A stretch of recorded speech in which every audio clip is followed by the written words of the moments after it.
हम लोग जो सत्संग करते हैं, परमाराध्य सदगुरु महाराज इसके लिए आशीर्वचन देते हैं, आशीर्वाद देते हैं।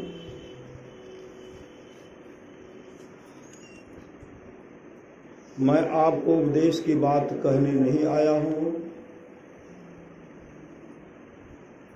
उम्र के ख्याल से मैं आशीर्वाद दे सकता हूं,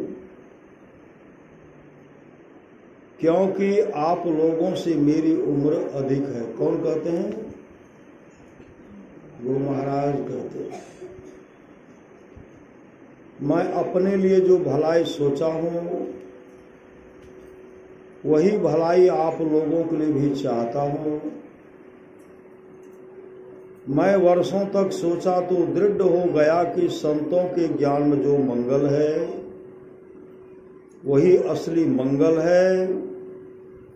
इस मंगल के लिए भजन सत्संग करते रहें और सदाचार का पालन कर अपने को पवित्र बनाए रखें। सदाचार के पालन में आपको बल मिलेगा और संसार प्रतिष्ठा होगी। यह प्रतिष्ठा सबसे अधिक प्रतिष्ठा है।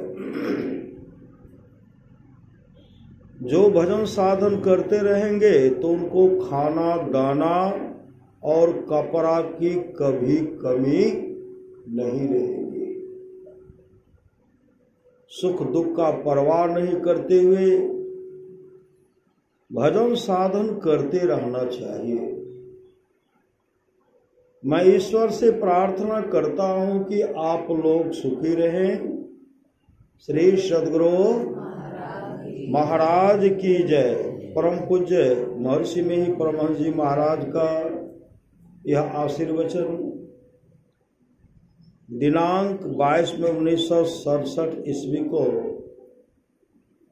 बिहार राज्य अंतर्गत भागलपुर स्थित महर्षि में आश्रम कोपा घाट में हुआ था। श्री सद्गुरु महाराज की जय। आज का जो सत्संग है चैत्र मास है, चैत्र कहते हैं, और आज जो है पूर्णिमा है। पूर्णिमा है, पूर्णिमा तो है ही, हनुमान जी का भी जन्मदिन है। श्री सद्गुरु भक्त हनुमान का भी जन्मदिन है और चौहरमल का भी जयंती है। श्री सद्गुरु एक तो पूर्णिमा है, भक्त हनुमान जी का जन्मदिन है, जयंती है, और उस दिन हम लोग सत्संग कर रहे हैं। उस दिन इस अवसर पर हम लोग सत्संग कर रहे हैं। कहते गुरु जो है पूर्ण माँ है। गुरु क्या है? पूर्ण माँ। जिस तरह माँ अपने बच्चे का देखरेख करती हैं, उसी तरह गुरुदेव अपने शिष्यों का देखरेख करते हैं। माता पिता चाहते हैं कि मेरे पुत्र को किसी प्रकार का कष्ट नहीं हो। इसके लिए माता पिता जब तक जीवित रहते हैं पुत्र के भलाई के लिए, बाल बच्चे के भलाई के लिए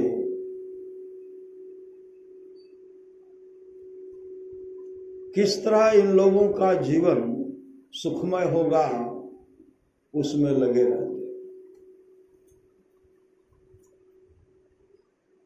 महापुरुष की वाणी है, माँ बाप से बढ़कर जग में दूजा नहीं खजाना। जिसने जन्म दिया रे उसका दिल कभी न दुखाना। माय से बढ़कर दूजा प्यार ने छे, अभागलू मानव जकरा माय ने छे। राजा बिंबिसार अपने पुत्र को बराबर कहते थे,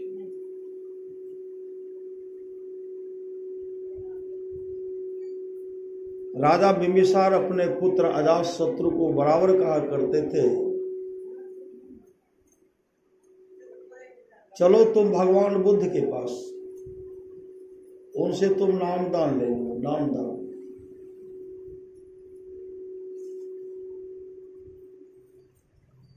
साथ में चल रहे हैं और देवदत्त का आवाज होता है, अजातशत्रु। उसी समय अजातशत्रु कहते हैं, हमारे गुरुदेव देवदत्त हमको बुला रहे हैं, अब हम वहां जा रहे हैं। राजा बिंबिसार कहते, वहां तुम मत जाओ, उससे तुम्हारा कल्याण नहीं होगा। अजातशत्रु कहते हैं, आप कहें कि भगवान बुद्ध कहें, उनके बात को तो मैं मानूंगा ही नहीं। और अजातशत्रु कहते हैं, देवदत्त जो है मेरा सबसे बड़ा हितैषी है, वो जो कहेंगे वो सब करेंगे।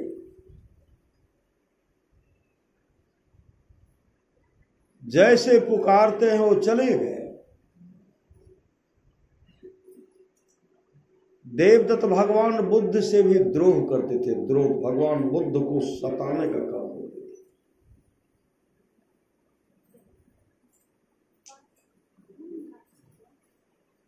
अजातशत्रु के जीवन में अच्छा गुरु नहीं मिला,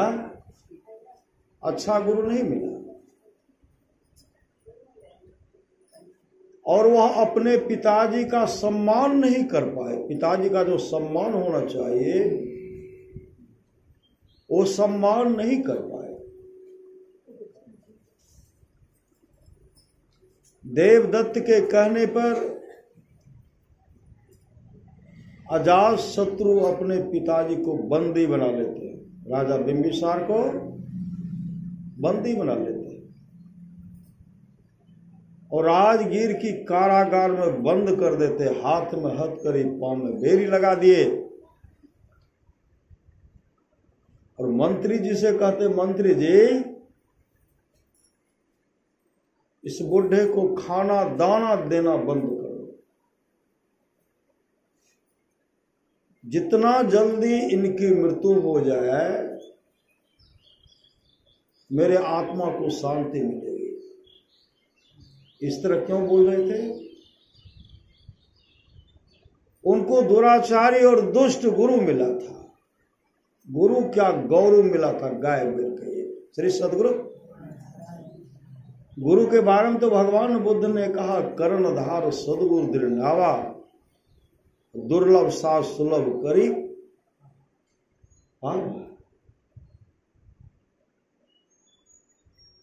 जो न तरे भव सागर नर समाज पाय, अशोकृत निंदक मंद मति आत्म हन गति जाय।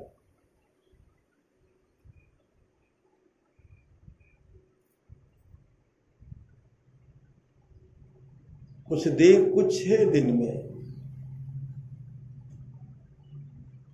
राजा बिंबिसार की राजगीर की कारागार मृत्यु हो गई।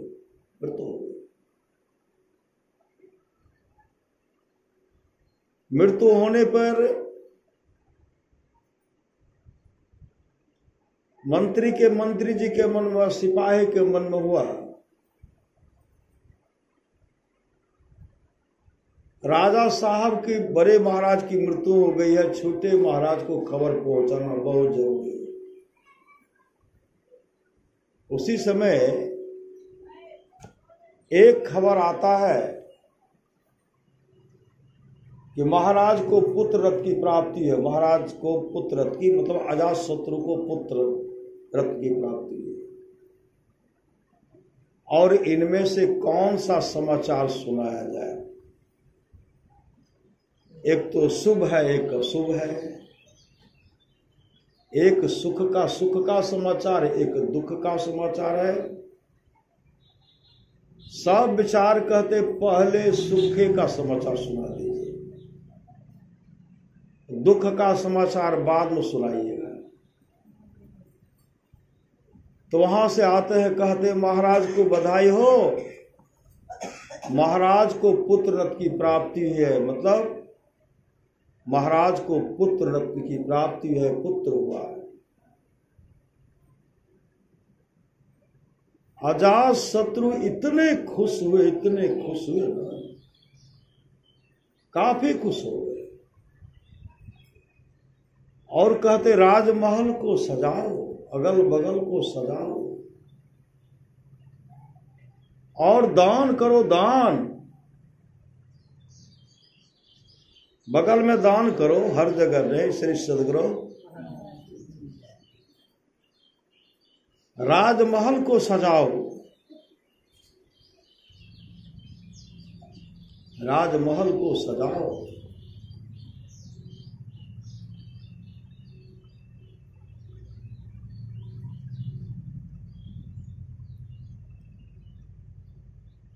एक मंत्री उसमें से कहते, पुराने मंत्री कहते, महाराज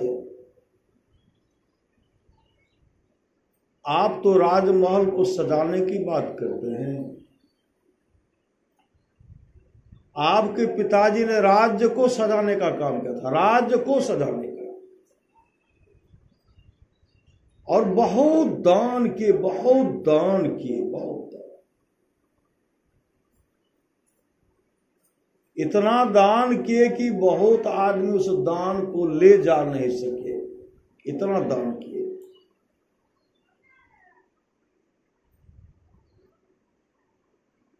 आपके जन्मदिन पर बड़े महाराज ने राज्य को सजाया था, बहुत दान किए थे।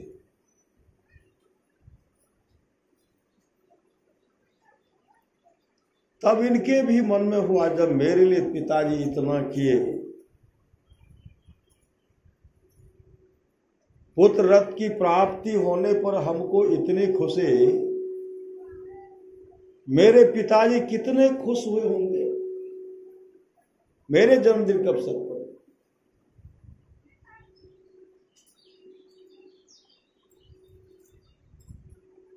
कहा ठीक है, राज को सजाओ।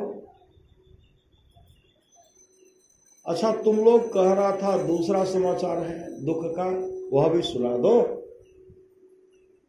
उस समय कहते महाराज बहुत दुख की बात है, बड़े महाराज संसार से चल बसे, बड़े महाराज की मृत्यु हो गई। कहने भर का देर हुआ। अजात शत्रु जो सिंहासन पर बैठे हुए थे, मुकुट जो पहने थे उजाड़ करके फेंकते हैं और बाल को इसे नोचते हैं और सिंहासन पर से नीचे गिर जाते हैं, विक्षिप्त हो गए, पागल की तरह करने लगे। मैं इतने बड़ा दुराचारी हो गया कि अपने पुत्र, अपने पिताजी को राजगीर के कारागार में बंद कर दिया। मैं कुपुत्र, मेरा कल्याण कैसे होगा, मेरा कल्याण क्यों पश्चाताप करो। जीवित अवस्था में माता पिता का सेवा लोग नहीं करते हैं, सब नहीं, कुछ ऐसे मेरे गांव में है जो सेवा नहीं करते, श्री सब करते, कुछ है जो नहीं करते।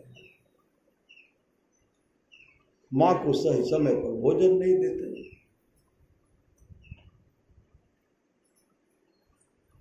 विक्षिप्त सा उतरे, भागे भगवान बुद्ध के पास बनते। मेरा कल्याण कैसे होगा, मैंने पिताजी को तो राजगीर के कारागार में बंद कर दिया। पुराने मंत्री कहते हैं कि मेरे लिए कहते, मेरा जब जन्म हुआ था मेरे पिताजी पूरे राज को सजाए थे,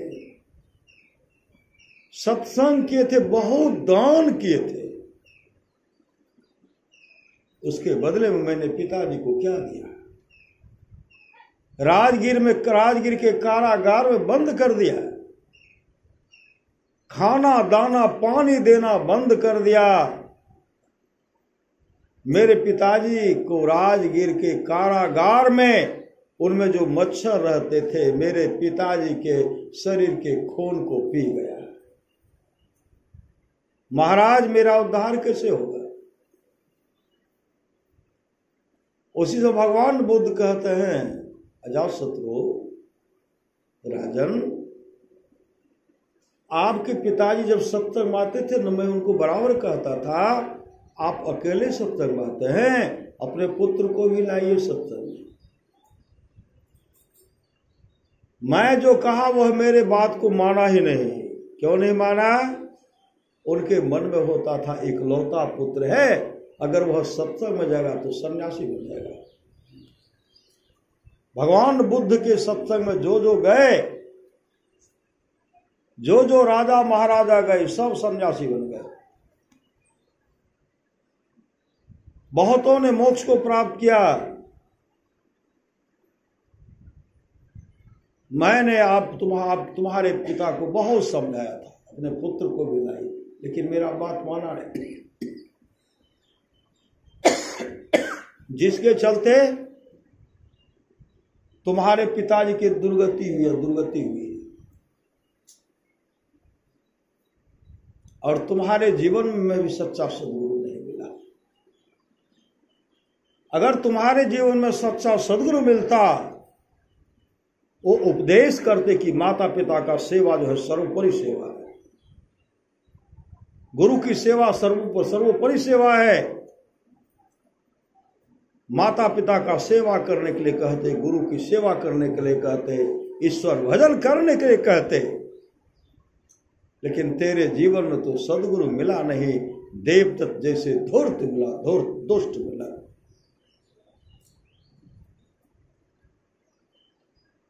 महाराज मुझे भी नाम दान दीजिए, मुझे भक्त भिक्षा दीजिए, तब भजन भेद लिए।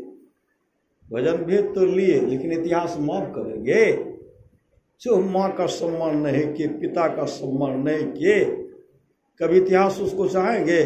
कोई अपने पुत्र का नाम रावण रखते हैं, रावण। कोई दुर्योधन रखते हैं, कंस नहीं रखते हैं। श्री सद्गुरु एक जगह गए तो कहते हे रे रावणा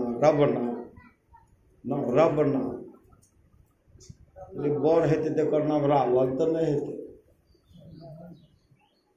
रावणा कथी पीछे रमन कहो कि श्री सद्गुरु। माता पिता को भी चाहिए कि अपने पुत्र का नाम अच्छा रखे, अच्छा नाम रखे। और जो अच्छा नाम नहीं रखेंगे ना, वृद्ध होने तक उनको पश्चाताप करना पड़ेगा। कहेंगे कि ओह हमार माय जैसे न, हमार माय बढ़िया नाम नहीं रख श्री सद्गुरु नहीं कहता है। मेरे गांव की बात है, एक आदमी थे, श्री सद्गुरु, एक आदमी क्या कहते हैं, अरे गोनरा, श्री सद्गुरु नाम उनका था गोनर। अरे गोनरा, हम बगल में, वो सुनबे नहीं करते। श्री सद्गुरु एक बहुत धनाढ़ व्यक्ति, जिनको गौरव था कि बहुत पैसे वाले हैं, जमींदार हैं। अरे गोनरा उधर देखते नहीं है। हे रे तोरे कहे छियो रे, नहीं कुछो नहीं। हे रे गोनरा ताकवे नहीं करते। हे रे तोरे कहे छियो, केकरा कहे छो? हमर नाम गोनरा छै, हमर नाम छै गुणेश्वर। गुणेश्वर कहो तो सुनब, गोनरा कहो तो नहीं सुनब। श्री सद्गुरु हमको याद है, कोई भी आदमी नहीं चाहता कि मेरे नाम पर कोई गलत शब्द का प्रयोग करे। कोई संतान नहीं हो रहे थे तो माँ प्यार से, पिता प्यार से गोनरे रख दिए। वहां है गुणेश्वर, गुण भरा हुआ ईश्वर है। श्री सद्गुरु तो नाम बढ़िया से रखिए, लेकिन नाम के अनुसार जो है ना, एक लड़का था श्री सद्गुरु, उनको गांव के लोग कहते थे ठिठवा, नहीं तो ठिठवा ऐसे कहते थे। उनको हुआ कब गांव में रहना ही नहीं है। श्री सद्गुरु ये गांव अब नहीं रहेंगे, घर से निकल गए तो लोग कहते नाम लेकर के कहते कल का आबा गाँव में रहबे न करबो, कहते जेबी, कहते ओते जेबे जते हमर कोई नाम नहीं जाने, ओते जाके की करबी, कल के ओते जाके अपन बढ़िया नाम बतेबे, हमर नाम ई छिए, की नाम कहबी, कहबे हम अपन नाम कहबे ठिठपाल।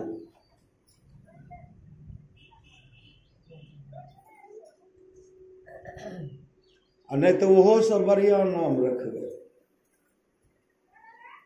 आगे बढ़े श्री सदगुरु। बड़ा गलानी हुआ, समाज के लोग उनको ठिठवा कहते हैं, हम रहेंगे ही नहीं, चल दिए। आगे जब गए धान का नहीं होता है जहां दौनी करते हैं,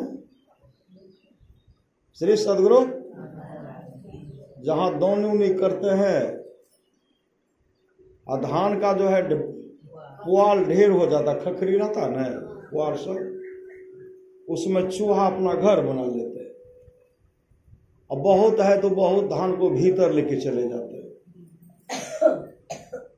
तब क्या करते, पहले देखते थे अपने गांव सब में, देखते थे ऋषि देव सब माँ सब आती थी, बुहार बुहार के निकालती थी, वो वही फटक रही थी, खखरी फटक रही थी। वो कहने लगे, माता जी तोहर की नाम छिया? कल के हमर नाम छिए लक्ष्मी, हमर नाम छिए लक्ष्मी।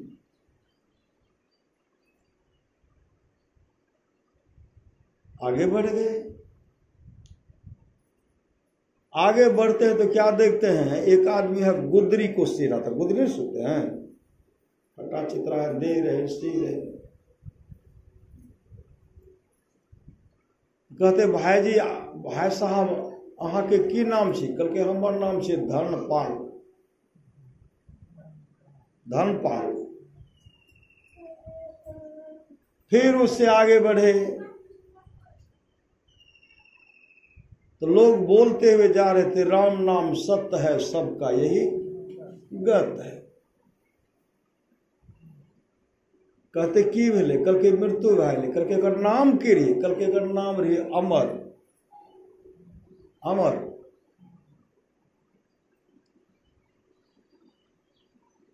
कहते हैं लक्ष्मी झाड़ू लगा रही है, धनपाल गुदरी सी रहे हैं, अमर जो था मरे गया। श्री सदगुरु।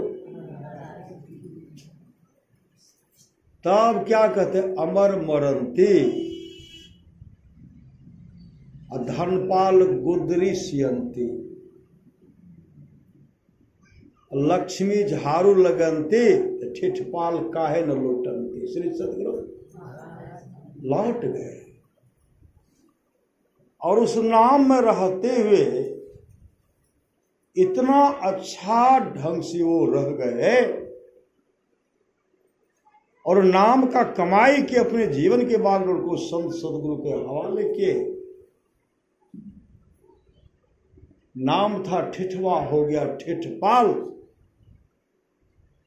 और अपने जीवन के बागडोर को संत सदगुरु के हवाले कर दिए, अपने जीवन को मंगलमय बना दिए। समाज में देखते बहुत बढ़िया बढ़िया नाम है न छे, की नाम छी? हमर नाम हरिश्चंद्र छी, हमर नाम राम साहब छी। खाए छी की? कल के मछलियो खाए छी की मांसो खाए छी। श्री सदगुरु। तहर की नाम? हमर नाम छुतहरू, एक बस्ती है छुतहरू नाम का है, बड़ा समर्पित सत्संगी है, राजघाट बस्ती, बड़ा समर्पित सत्संगी है। माता पिता दुलार से रख दिए छुतहरू, लेकिन काम देखिए कितना शुभ काम कर रहे। असुंदर नाम है, पियेंगे दारू। श्री सब हम लोग देखते हैं ना, माता पिता के नामों को बुरा देते हैं, और माता पिता का सेवे नहीं करते, धुंधकारी माँ का सेवा किए, माँ से धन लूटते थे, अब माँ से सब धन लूट लिए, लूटने के बाद सब धन को बर्बाद कर दिए। अब कहते धन दो, तो माँ कहती मेरे पास तो है ही नहीं। माँ को चेला से मारते थे, चूल्हा जल रही है उसी पकड़ के पैसा ला, नाके पर मार दिया, नाक फट गया, माँ जान बचा करके कुएं में कूद पड़ी, आत्महत्या कर ली।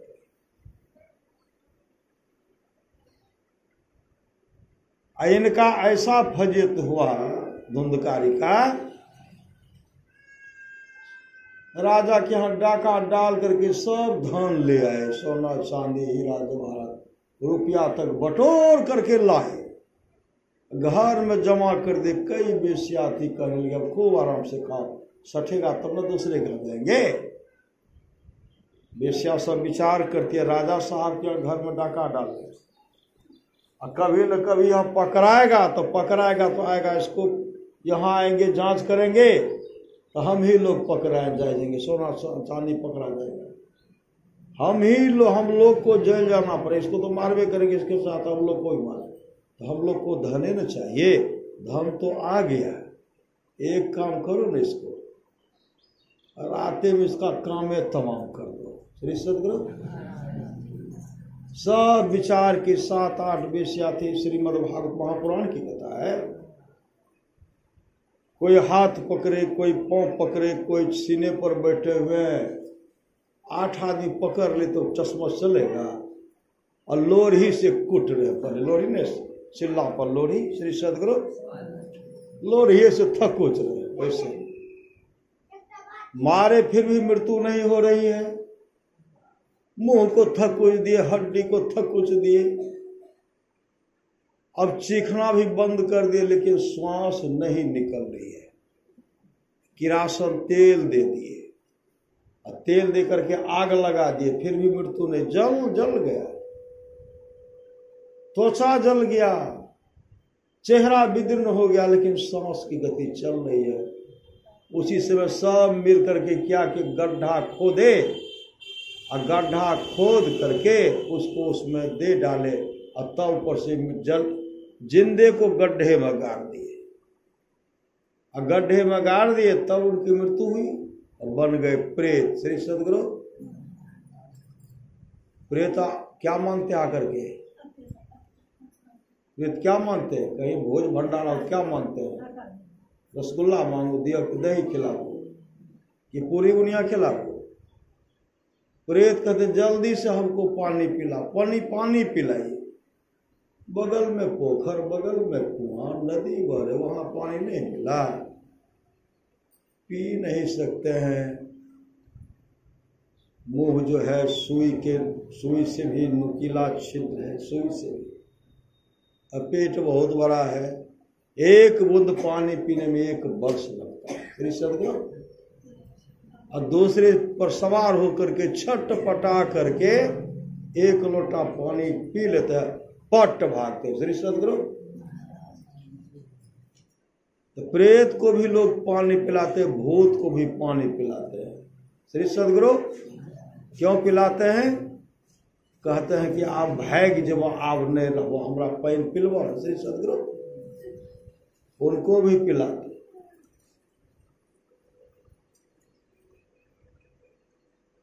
संत महात्मा लोग कहते हैं शरीर के नश्वरता पर हमेशा विचार किए, बन गए प्रेत, और काफी दुर्गति उनके लिए गया में जाकर के कई बार गौकर्ण पिंडदान किए। जब घर आए ना, गौकर्ण घर आते हैं, अब संध्या करेंगे, ध्यान भजन करेंगे, उधर से मिट्टी का ढेला, मिट्टी फेंक रहे हैं, गाछ उखाड़ करके फेंक रहे हैं, जमा कर रहे हैं, भैंसा के रूप में आग, शरीर में आग लगा हुआ, बचाओ बचाओ बचाओ। गौकर्ण कहते कौन हो जी, कहते भैया हम धुंधकारी है। धुंधकारी का धुंधकारी? अरे तुम्हारे लिए गया में कई बार पिंडदान किया है और तुम प्रेत जोनी में कहा भैया उससे शांति नहीं मिलेगी। कैसे शांति होगी? कहा भैया मेरे लिए भागवत कथा, मेरे लिए सत्संग करवा दीजिए। जिस सत्संग में बैठे सत्संग करवा दीजिए, मेरे लिए सत्संग करवा दीजिए। सुबह हुआ, पूरे गांव के लोग को कहते हैं मेरा धुंधकारी जो है प्रेत योनि को प्राप्त कर लिया है। हम चाहते हैं कि भागवत कथा हो। श्री सदगुरु, अब भागवत कथा में माइक का व्यवस्था अच्छा हो न, कितना मन लगता है, सुनने में भी मन लगता है, कहने वाले को भी मन लगता है। आगे में साउंड रहता तो बहुत, बगल में कीड़ा मकोड़ा भी सुनते हैं। कंजूस पकड़ा गया तो उनको कितना भी कहिएगा तो साउंड लाएगा वो। श्री सदगुरु, थोड़ा अगर सुनेंगे तो साउंड ला करके लगा देंगे। श्री सदगुरु, उनको आग्रह कह के साउंड लगा देवे न तो चिट्ठियों सुनते न, बगल में कीड़ो मकोड़ा वो हो सुनते। अब बहुत आदमी क्या कहते, पंच भगवान जो फैसला करते माने के लिए तैयार छे खोटा एते करते। श्री सदगुरु, बहुत आदमी कहते बाबा का बकैन दो, सत्संगी के बकैन दो, हम साउंड लगेबे न करें। श्री सदगुरु, अब पैसा तो कटते, पैसा तो 100 टका मिलते, साउंड लगेते तब न कुछ पैसा मिलता है। श्री सदगुरु, इहो सुन के मल्ले के लागे तबे न। देखियो तो की है छे, बैठल तो छे। श्री सदगुरु, श्री सदगुरु,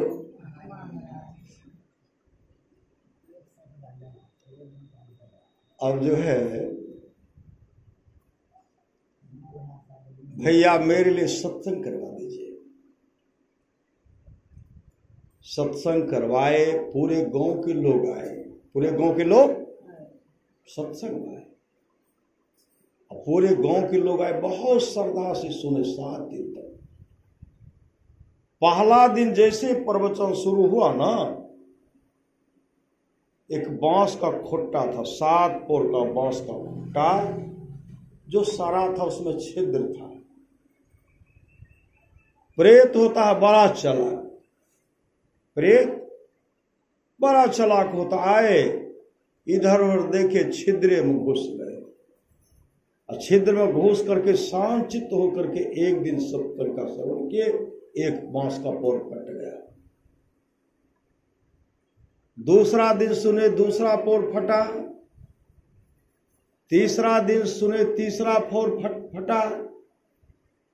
चौथा दिन सुने, चौथा पोर फटा। 5वां दिन 5वां पोर फटा। छठा दिन छठा पोर फटता है। 7वां दिन 7वां पोर फटता है। जैसे 7वां पोर फटता है, उसी समय दिव्य पुरुष प्रकट होते। दिव्य पुरुष भगवान विष्णु के रूप स्वरूप जैसा प्रकट होते हैं। और क्या देखे, इनके हाथ में भी शंख चक्र गदा पद्म है। उसी समय भगवान विष्णु के पार्षद आए। अब पार्षद आए, उनको विमान पर बैठा करके हरि कीर्तन करते वैकुंठ लोक लेके चले गए। इस सुनने का फल है। श्री सदगुरु, जब वो जाने लगे, चले गए, तो सब कहते हम भी तो सुन रहे थे सत्संग, हम लोगों के लिए विमान क्यों नहीं आया, सिर्फ धुंधकारी के लिए ही आया। तो भगवान विष्णु के पार्षद कहते, जिस श्रद्धा प्रेम से धुंधकारी ने सत्संग का श्रवण किया, उस श्रद्धा प्रेम से आप लोग नहीं सुने। आप लोग सुनते तो आप लोगों के लिए भी विमान आता, आप लोग नहीं सुने तो आप लोगों के लिए विमान नहीं आया। लेकिन सुनिएगा आप लोगों के लिए भी विमान आएगा। श्री सदगुरु, धुंधकारी तो चले गए बैकुंठ धाम। अब इधर समाज के लोग, गौकन पूरे गांव के लोग विचार करते हैं, हम लोगों को तो कुछ लाभ नहीं हुआ। फिर भागवत कथा का आयोजन किया जाए। फिर भागवत कथा का आयोजन, बहुत सुंदर व्यवस्था किया गया और पूरे गांव के लोग श्रद्धा से सत्संग सुनते थे। 7 दिन तक भागवत कथा चला। जैसे भागवत कथा समाप्त होता उसी समय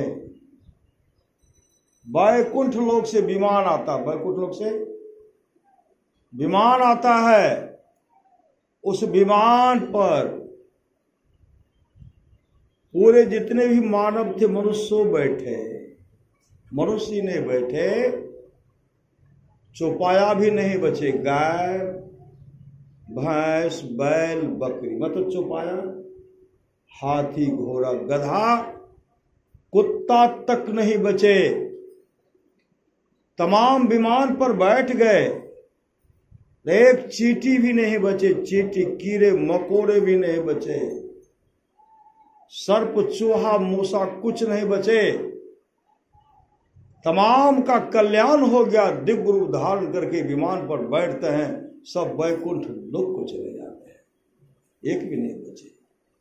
ये सत्संग का फल है। अभी हम लोग सत्संग सुन रहे हैं, बहुत बड़ा लाभ होगा, बहुत बड़ा लाभ। अभी तो पता नहीं चलेगा, बहुत बड़ा लाभ होगा। आए हैं सो जाएंगे।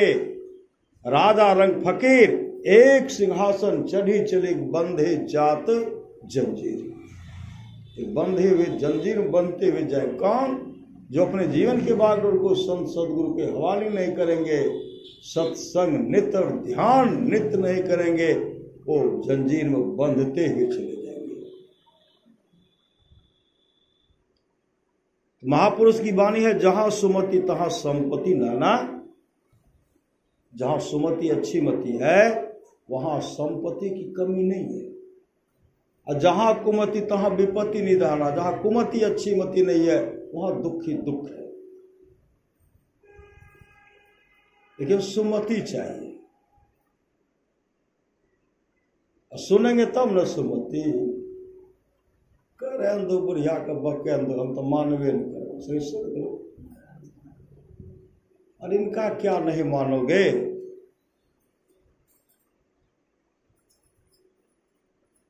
माता पिता का कहा हुआ जो नहीं मानेंगे ना,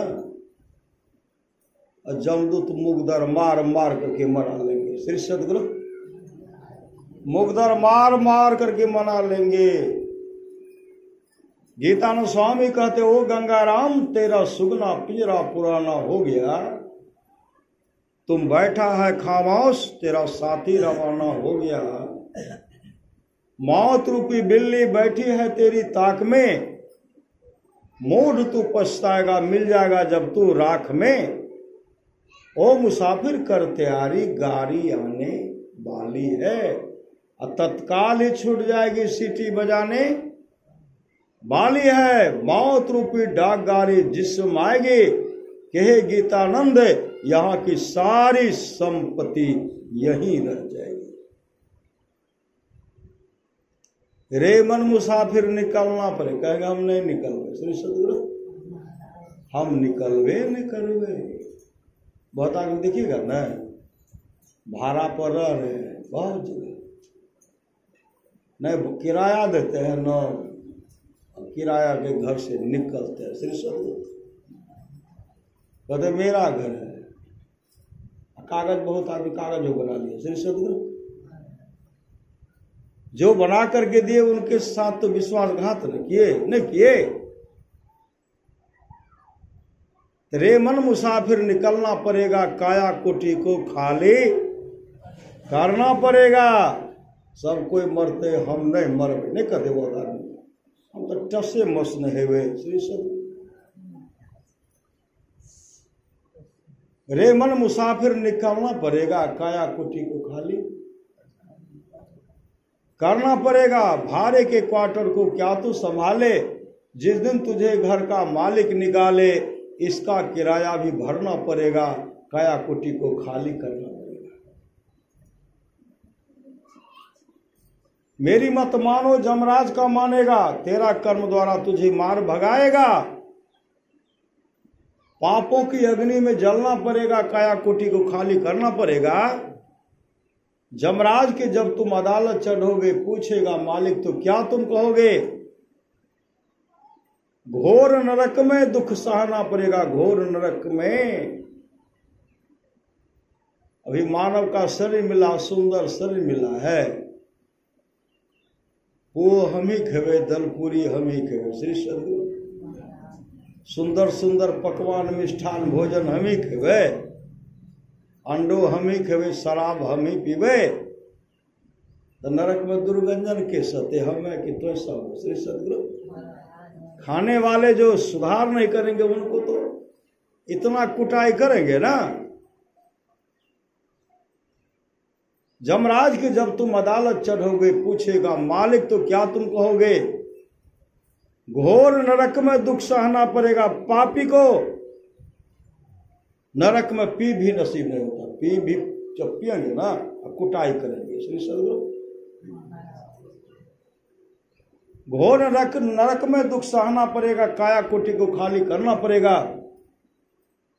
मेरी मत मानो जमराज का मानेगा, मैं जो कह से मत मानो, मेरी मत मानो जमराज का मानेगा, तेरा कर्म द्वारा तुझे मार भगाएगा।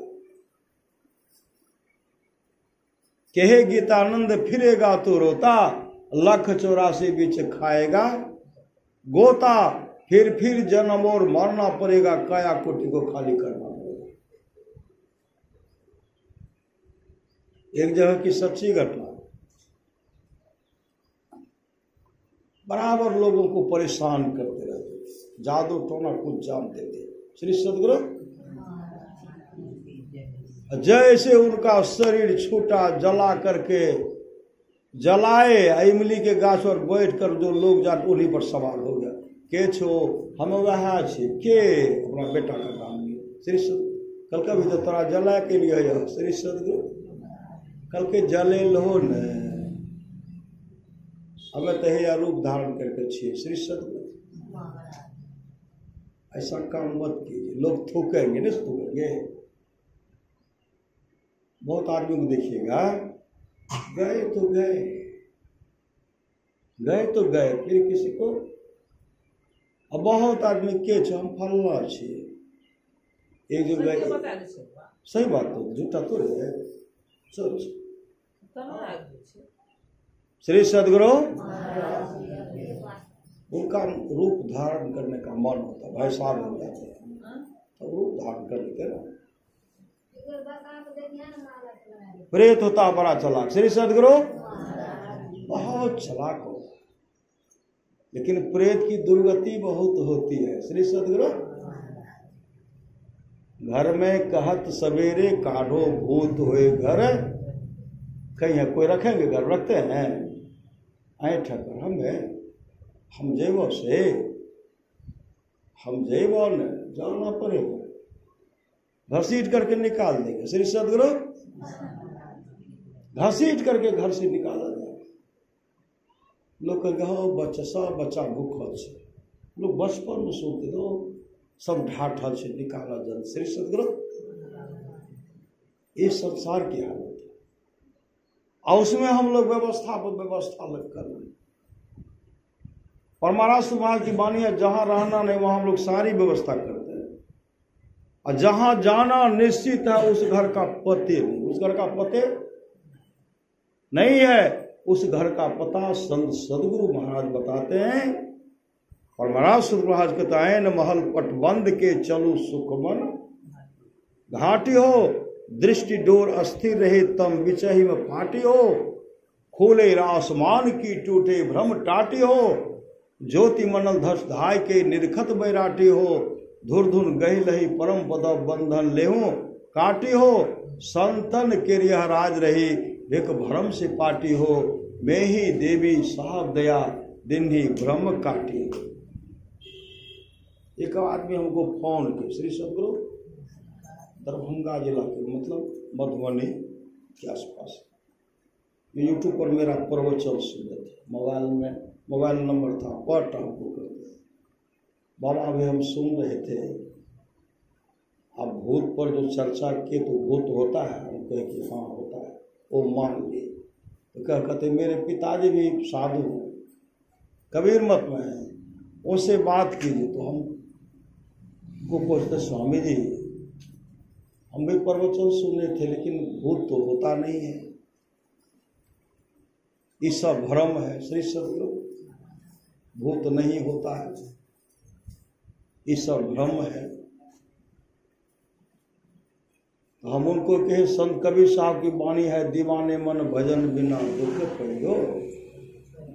जो पहुंचे हुए संत सदगुरु वो कहते दीवाने मन भजन बिना दुख पइयो, पहला जन्म भूत के पइयो। संत कबीर साहब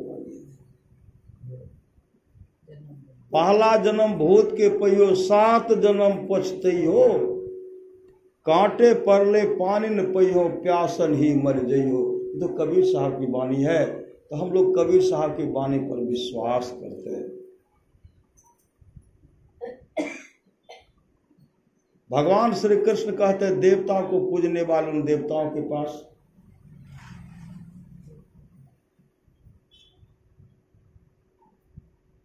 प्रेत को पूजने वाले उन प्रेत के पास,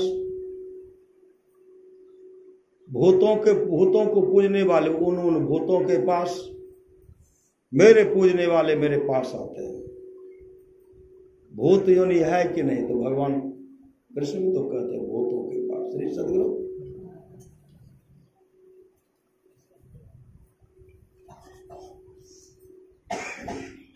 नहीं, भ्रम को मन से हटा दीजिए। हम के लिए हटेगा तो नहीं, श्री सदगुरु कैसे हटा देंगे? मन में बैठ गया है।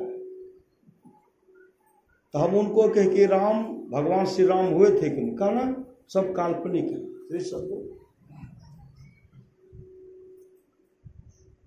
भगवान राम काल्पनिक है, भगवान कृष्ण काल्पनिक है, काल्पनिक है, दुर्गा माँ है ही नहीं, तब कौन है? श्री सदगुरु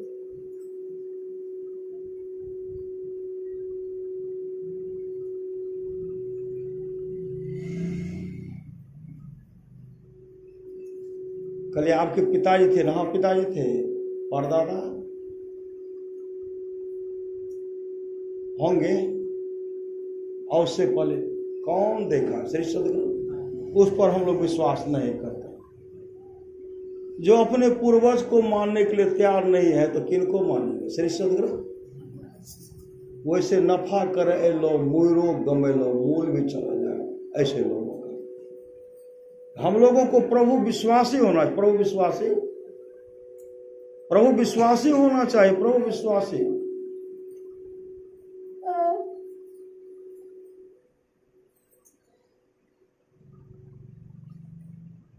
तुलसीदास जी को जब वैराग हुआ ना, श्री सदगुरु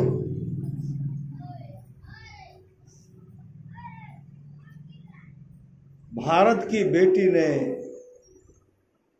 भारत की सी बेटी थी जो भारत को क्या दिया? भारत को तुलसीदास दिया, नहीं दिया? रत्नावली अपने पति से कहे स्वामी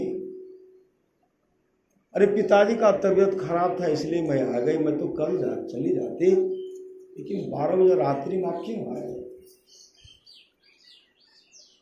यमुना नदी में काफी धारा, जल की धारा, नदी में काफी धारा बह रही है, घर में कैसे प्रवेश कर गए?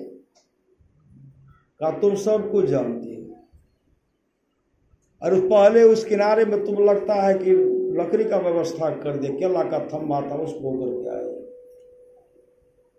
कहा मैं कोई व्यवस्था नहीं की थी, मैं आ रही थी तो बगल में लाश रखा था, लाश इस घाट घास कहा लाश रखा हुआ था, फिर लोग सक्सेस कर रहा है। घर में कैसे प्रवेश किए? कहा यह भी तुम यहाँ भी तो व्यवस्था पहले से तुम रस्सी बांध करके रखी थी। कहा कोई रस्सी नहीं बांधी। कहा पहले से तुम जानती थी मैं आऊंगा। रोशनी का सहारा लेते थे, विषधर है, विषधर खिड़की के ऊपर विषधर लटकल। श्री सदगुरु इतना देखने के बाद उसी समय रत्नावली कहने लगी, स्वामी आपको धिक्कार है,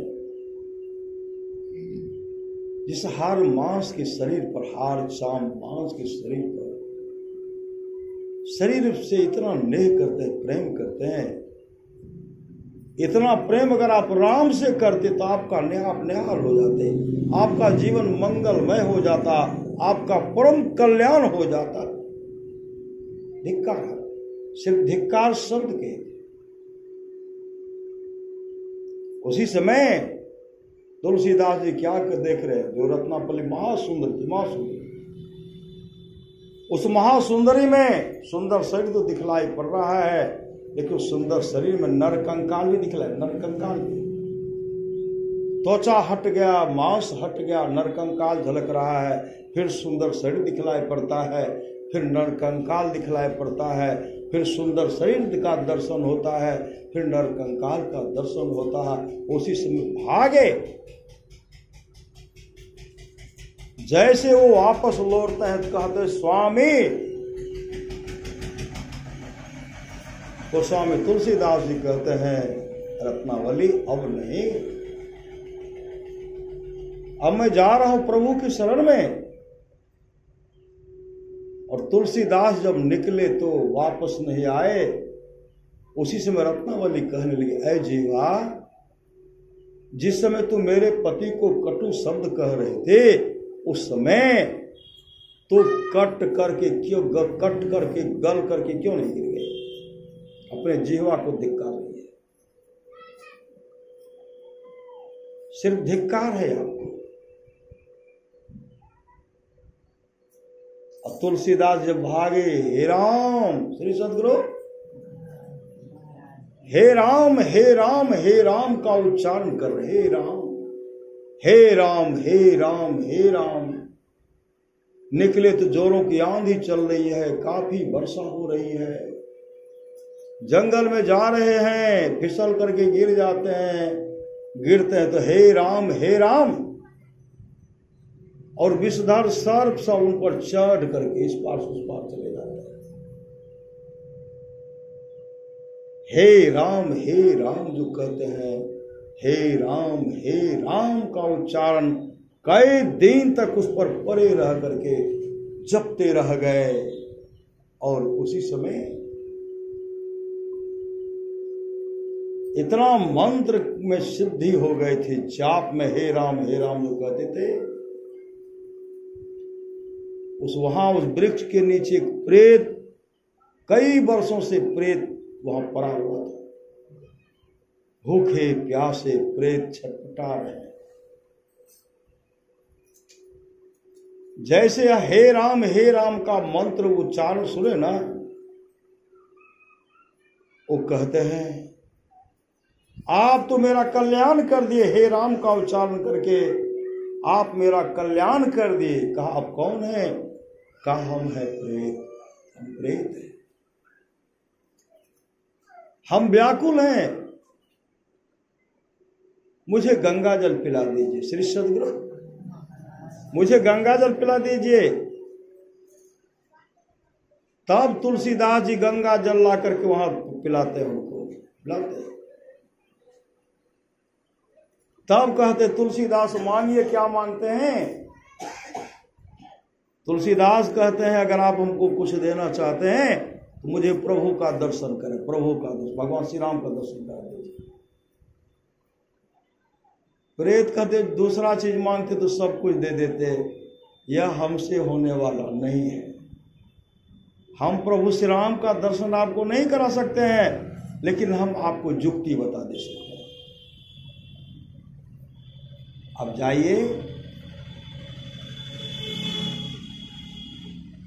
जगह का नाम बता, वहां जाइए, वहां बराबर सत्संग होते हैं, बराबर सत्संग होते रहता है। उस सत्संग में हनुमान जी आते, हनुमान जी, आज हनुमान जी का जन्मदिन है, श्री सदगुरु हनुमान जी आते हैं। और हनुमान जी सबसे पहले आते हैं और सबसे पीछे जाते हैं। उनके शरीर में घाव भरा, कुष्ठ रोग से ग्रसित है। आप उनको कहिएगा तो वो प्रभु श्री राम का दर्शन करा देंगे। तुलसीदास जी जैसे वहां गए तो वो पहले से बैठे हुए थे। श्री सदगुरु पहले से बैठे हुए थे। कुष्ठ रोग से ग्रसित घाव है शरीर में, मतलब लोग उनको घेरना के निगाह से देखे। हनुमान जी बैठे हुए, सत्संग समाप्त शुरू हो गया, सत्संग सुन रहे हैं, सत्संग समाप्त हो गया, सब उठ करके चले गए, लेकिन वो उठ नहीं रहे। प्रयत्न कहा हम सबसे पीछे उठते। हनुमान जी से जो उस हनुमान जी जिस रूप में थे, कहते भाई आप जाओ जाओ। कहा पहले आप जाए। कहा नहीं नहीं हम बाद में जाएंगे, हम देखते हैं हम रोगी हैं, रोगग्रस्त हैं, किसी तरह निकलेंगे। कहा नहीं नहीं आप पहले निकलिए। कहा हम तो नहीं निकलेंगे। तुलसीदास जी समझ गए कि प्रभु के भक्त हनुमान जी हैं, चरण लिपट गए। लिपट कर कहते हैं मुझे प्रभु श्री राम का दर्शन करें। कहा हम कहाँ से दिखलाएंगे, हम तो प्रभु का श्री राम का दर्शन कैसे कराएंगे, हम तो कुष्ठी हैं, कुष्ठ लोग से ग्रसित हैं। कहा आप हनुमान जी हैं। श्री सदगुरु आप हनुमान जी हैं, अब पांव को छोड़ते ही नहीं। कहते हैं मेरे बारे में किसने कहा? कहा प्रेत ने कहा। कहा चाहते क्या है? मुझे कहा मुझे प्रभु श्री राम का दर्शन करा। श्री सदगुरु अब हनुमान जी उनको बताते यहां जाइए वहां जाइए, सत्संग कीजिए, यहां कीजिए, जैसे कीजिए। चित्रकूट के घाट पर हनुमान जी तोता के रूप में इशारा करते हैं। चित्रकूट के घाट पर भय संतन की भीड़, और तुलसीदास चंदन घिसे तिलक करे रघुवीर। श्री सदगुरु तब उठ करके चरण लिपट गए। कहते नहीं हम तो राज कहा नहीं, आप प्रभु श्री राम है। और प्रभु श्री राम उनको दर्शन दिए। प्रभु श्री राम उनको दर्शन दिए। प्रभु श्री राम उनको दर्शन दिए। हम लोगों का भी जीवन मंगलमय होगा, हम लोगों का भी जीवन मंगलमय होगा, हम लोगों का परम कल्याण हो जाएगा। इसके लिए सत्संग की बहुत बड़ी आवश्यकता, सत्संग की बहुत बड़ी आवश्यकता है।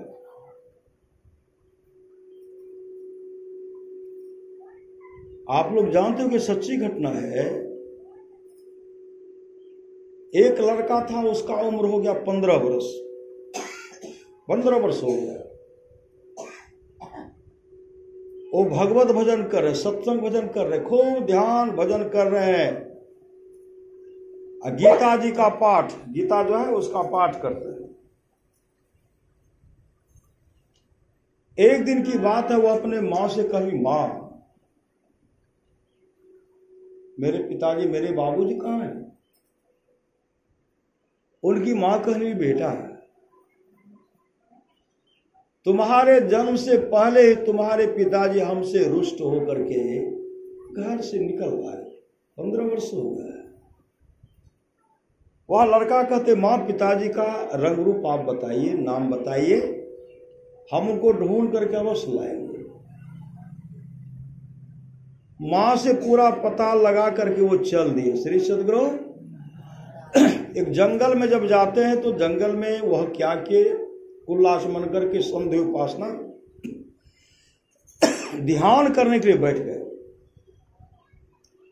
जैसे ध्यान करने के लिए बैठे, उसी समय एक उधर से सज्जन आते हैं और दोनों परिचय बात हुआ। कौन हो तुम जी? यह लड़का कहते मैं अमुक गांव का रहने वाला हूं, मेरे पिताजी का नाम अमुक है, उसी का मैं पुत्र हूं। मेरे पिताजी मेरे जन्म से पहले मां से रुष्ट होकर के घर से निकल गए। वह सज्जन कहते हैं इस बात को लगभग 15 वर्ष हो गया। तुम्हारे पिताजी डाका डालते थे, लोगों का धन लूटते थे, हत्या कर देते थे। श्री सदगुरु लूट करके डकैती करके जो चोरी करके लाते थे ना,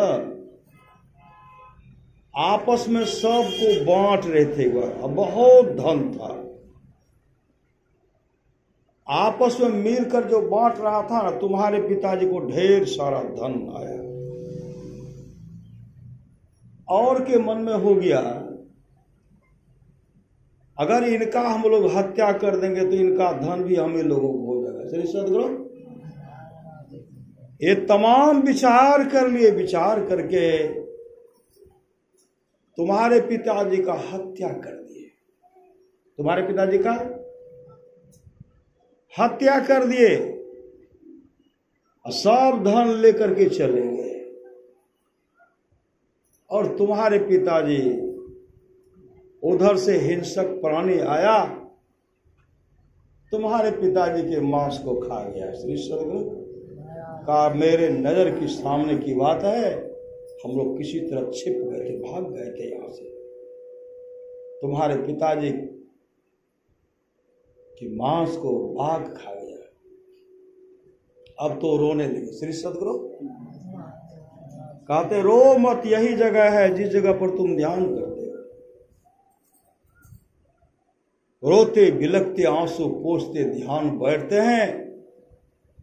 गीता श्लोक अध्याय 4 का जैसे पाठ करते हैं, एक भयंकर आवाज हुई, भयंकर आवाज लगा पूरे बादल को है, बादल में लगा टकरा गया। श्री सदगुरु भयंकर आवाज हुई। उस आवाज में क्या देखते हैं? प्रेत को देखते हैं। वो लड़का प्रेत को देखते हैं। प्रेत को देखने के बाद उनका रूप परिवर्तन होता है। प्रेत का रूप हटता है। उनको अपने पिताजी का दर्शन हो जाता है। सही सदगुरु जो माँ जिस रूप का बताए थे उस रूप का दर्शन होता है। वह रूप भी अदृश्य हो गया, भगवान विष्णु के रूप स्वरूप जैसा हो गया। श्री सदगुरु भगवान विष्णु के रूप स्वरूप जैसा हो गया। और उसी समय वैकुंठ लोक से विमान आया।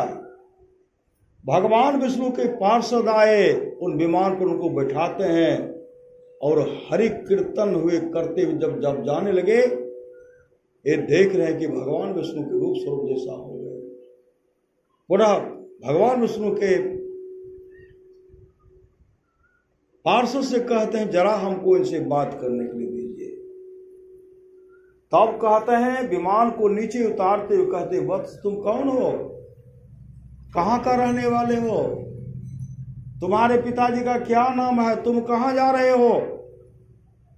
तब वह लड़का कहते, मैं अमुक गांव का रहने वाला हूं, मेरे पिताजी का नाम अमुक है, मैं अपने पिताजी को ढूंढने के लिए जा रहा हूं। मेरे जन्म से पहले मेरी मां से रुष्ट होकर के मेरे पिताजी चले घर छोड़ करके भाग गए। लेकिन किसी ने कहा तुम्हारे पिताजी का बदमाश ने इसी जगह हत्या कर दिया था। हत्या करने के बाद तुम्हारे पिताजी के मांस को बाघ खा गया था। लेकिन जैसे मुझे मां ने कहा वैसा रूप जो है मैंने इस ऐसे रंग रूप का देखा नहीं। तब कहते मैं ही तुम्हारा पिता हूं। सही सदगुरु मैं ही तुम्हारा पिता हूं। अरे मेरे लाल, मैं तो प्रेत जोनी 15 वर्ष से प्रेत जोनी में पड़ा हुआ था। काफी कष्ट भोग रहा था, काफी दुख भोग रहा था। इसलिए मेरे लाल तू तो मेरा उद्धार कर दिया। मेरे बहुत पूर्वज अभी जो है नरक में पड़े, नरक में बहुत पूर्वज हमारे पड़े हुए नरक में। मेरा आदेश है कि तू अपने सब पूर्वजों का उद्धार कर दोगे। उसी समय लड़का हाथ जोड़ करके कहते, पिताजी मैं सिर्फ अपने पूर्वजों का ही नहीं, नरक में जितने भी जीव पड़े हुए, जितने भी प्राणी पड़े हुए हैं, सबका उद्धार मैं करूंगा, सबका उद्धार मैं करूंगा। उसी समय वो तपस्या में लग गए, ध्यान भजन करने लगे, ध्यान तपस्या करने लगे। तपस्या में लग गए, ध्यान कर रहे हैं। धर्मराज प्रसन्न हो गए। धर्मराज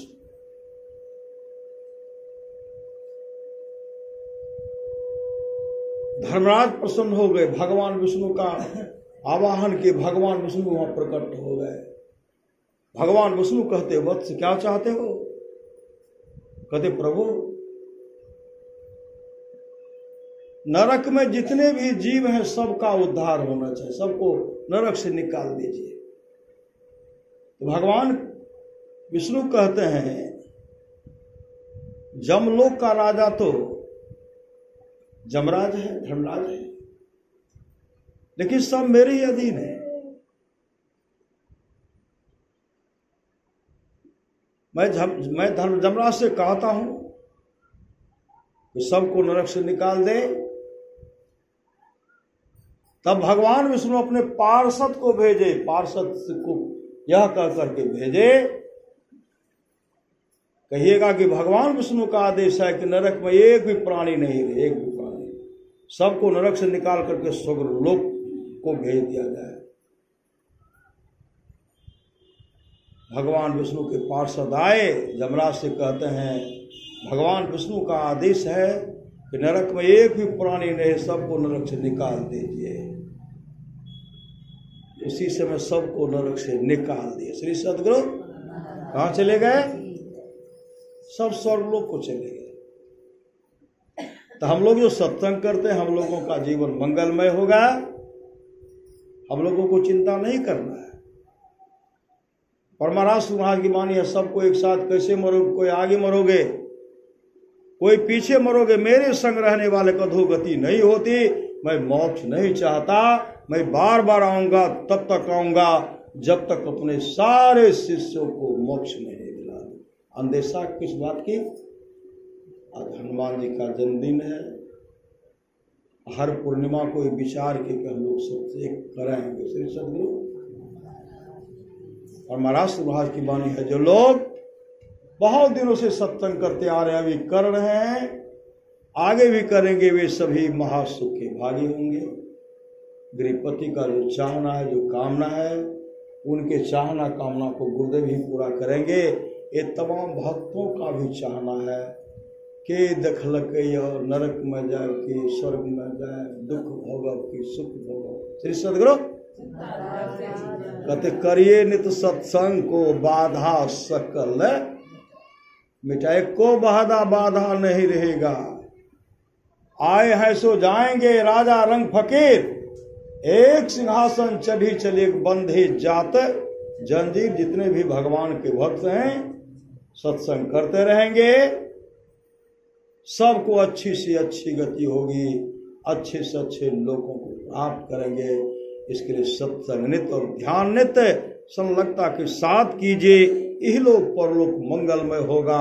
बोलिए प्रेम से श्री सद्गुरु महाराज की जय। आप भजन सुनिए।